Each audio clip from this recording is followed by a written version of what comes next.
दुनिया कभी भी आपको 1 रुपया नहीं देगी और नहीं दे रही। क्यों देगी आपको दुनिया पैसे? कि सऊदी अरब और चाइना, जिनको हम, एक हमारा आयरन ब्रदर है, एक हमारा मुस्लिम ब्रदर है, ये क्यों पाकिस्तान में एड नहीं दे रहे? दुनिया आपको पैसे नहीं देगी।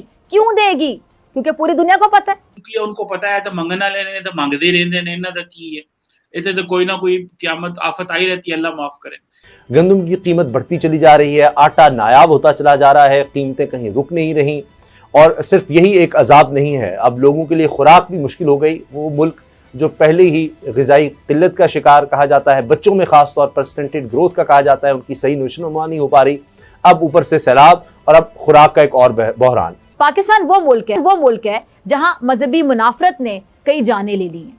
हाथ जोड़कर दरखास्त करता हूं, खुदारा मजहब का सियासत के लिए इस्तेमाल ना करें। कई खानदान और बस्तियां उजाड़ दिए, इस मुल्क को कई 100 बार मजहब के नाम पर जलाया गया, नुकसान पहुंचाया गया, तोड़ फोड़ की गई, मासूम और बेकसूर लोगों की जानें चली गईं।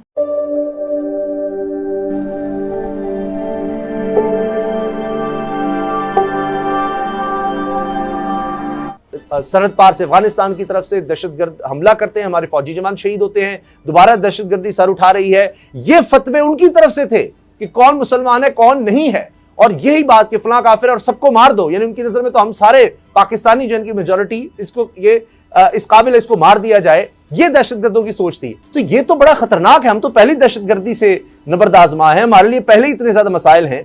अब अगर ये सरकारी टीवी पर इस तरह के फतवे बटने लगेंगे, पहले ही जल रहे हैं इन फतवों की वजह से, हम ये मुल्क तबाह हो रहा है, आग हमारे घरों तक पहुंच चुकी, बड़ी मुश्किल से हमने उसको सरहद पार धकेला, अब वो फिर मामला शुरू हो रहा है। तो आप उसको तो एक तरह से मेन स्ट्रीम कहें, क्या करें, हमारे घरों तक लेकर आ रहे हैं। अब वो बहस नहीं, जो पॉलिटिकल बहस पहले घरों तक थी, एक इन्हीं हमारे घरों में एक दूसरे पे लड़ाइयां हम देख रहे थे, आज उसको मजहब की बुनियाद पर भी आप तफरीक कर रहे हैं। किसने इनको ये मशवरे दिए हैं? कौन बैठा है पीछे?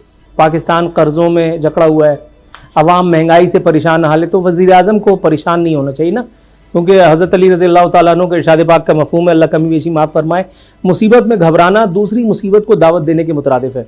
जैसे ही मलेशिया से पाम ऑयल के टैंकर उतरेंगे, वैसे ही पाकिस्तान में हर तरफ तेल ही तेल होगा। हम लोग तेल में तैरते हुए जो है वो ऑफिस पहुंचा करेंगे, वो कंटेनर पता नहीं रास्ते में कहीं लुट गया, मेरा ख्याल है।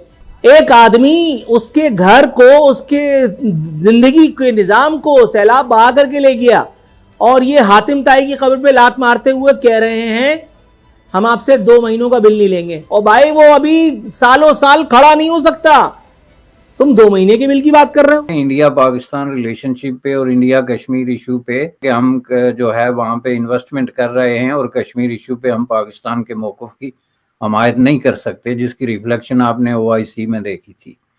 तो ये एक जो बबल जिसके अंदर ये जिंदा थे कुछ पॉलिसी साज, वो ब्रस्ट होना चाहिए था कि भाई सऊदी अरबिया अब उस तरह का मुल्क नहीं रहा है, खुसूसन मोहम्मद बिन सलमान की पॉलिसियों में जो एक तरह की मॉडरेशन या मॉडिफिकेशन हुई है उनकी मौजूदगी में, ये अब उस तरह की कोई इस्लामिक फंडामेंटलिस्ट स्टेट का रोल प्ले करने के लिए तैयार नहीं है कि जहाँ कहीं भी आप इस्लाम का नारा लगा के या मज़हब के नाम पर जो है वो पैसे इकट्ठे करने शुरू करें।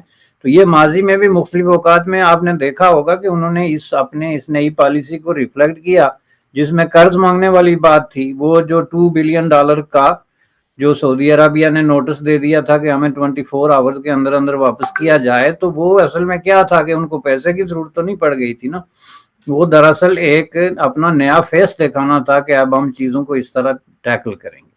रहा सवाल चीन का, तो चीन की ऐसी ट्रेडिशन ही नहीं है। आप मुझे एक मुल्क उठा के दिखा दें दुनिया में जिसमें कि किसी इस तरह के डिजास्टर में चीन ने कोई उस तरह की मदद की हो जो ट्रेडिशनली हम देख रहे हैं वेस्टर्न कंट्रीज की तरफ से होती आई है गुज़श्ता 100 साल से या इससे भी ज़्यादा। अब इसके ऊपर आप इख्तलाफ राय कर सकते हैं।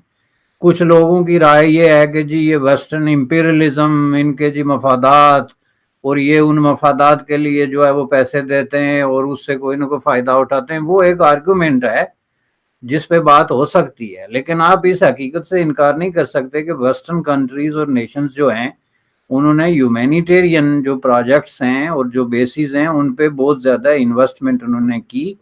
इन मुल्कों के बाकायदा जो है वो बहुत बड़े बड़े बजट हैं جو یہ تیسری دنیا کے اس طرح کی نیچرل ڈیزاسٹرز اور اس معاملے میں مختص کرتے ہیں. مثلا میں آپ کو کینیڈا کی مثال دے دیتا ہوں. کینیڈا کی جو انٹرنیشنل ایجنسی ہے سیڈا جس کو کہتے ہیں, سیڈا جو ہے وہ ہر سال ایک بہت بڑا بجٹ رکھتا ہے کہ کس طرح جو ڈیولپنگ دنیا کی مدد کے لیے یہ پیسے ہیں جی ان کو آگے کہاں کہاں خرچ کرنا ہے, وہ کوشچن آف پرائرٹیز ہوتی ہے. یونائٹڈ اسٹیٹ آف امریکہ جو ہے وہ بلین تک ضرور پہنچتا ہے جو انٹرنیشنل ایڈ اور اس طرح کی جو ہے مدد ہوتی ہے ہیومینیٹیرین ڈیزاسٹر مینجمنٹ.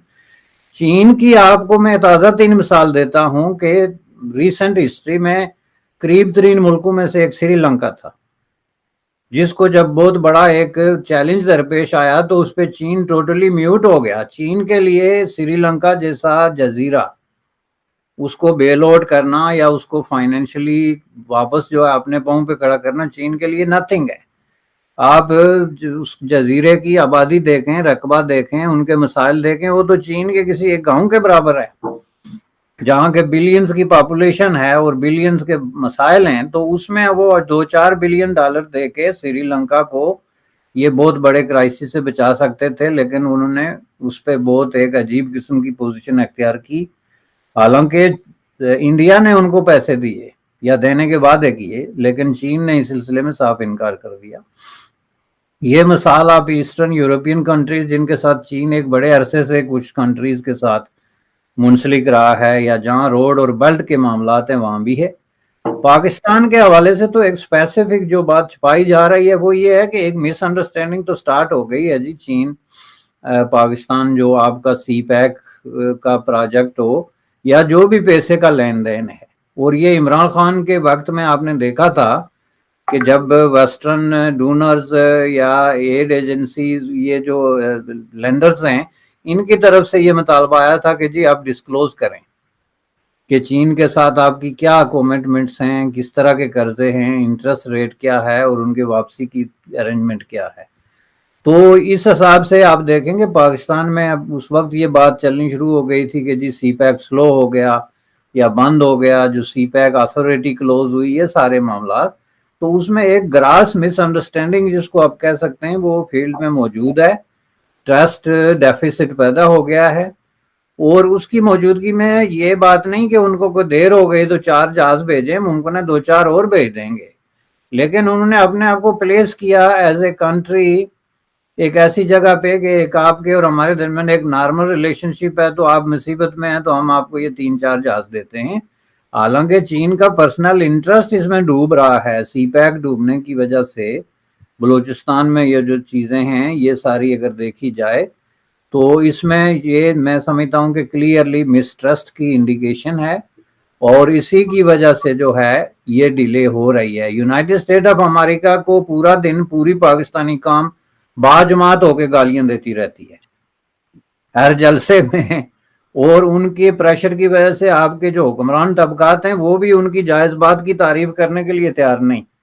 تو اس کے باوجود انہوں نے پیسے بھی دیے یا 14-15 جہاز 13 جہاز بھی بھیج دیے. تو میں سمجھتا ہوں کہ یہ جو ہے یونائٹڈ اسٹیٹ آف امریکہ کی جو ٹریڈیشن ہے ہیومینیٹیرین اسسٹنس انٹرنیشنلی, یہ اس کا حصہ ہے.